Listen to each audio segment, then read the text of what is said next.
Welcome to Day Tutorials. This video is gonna be all about universal and type selectors. So let's get started. On our page we have a CSS course from H1 to H6. Now let's check this code. So here in the CSS file we're gonna start with the universal selector. The universal selector applies its rules and styling to all elements on a web page. So the syntax is simple. Start with an asterisk, then curly braces, and here we're going to start with the font size. Let's say 30 pixels. Now let's check the browser. And here we can also that all heading elements have the same size. Now let's go back to VS Code. Let's change the color. So color here. Let's say red. Now let's check the browser.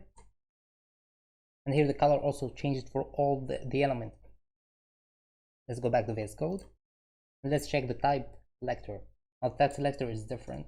It just applies to one specific element. So let's say H4, curly braces. Now font size.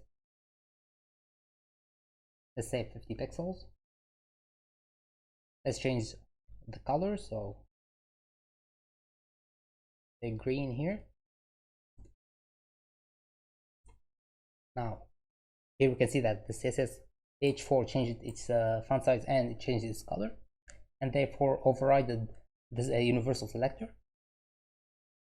And this styling is going to be applied to every H4 on your web page.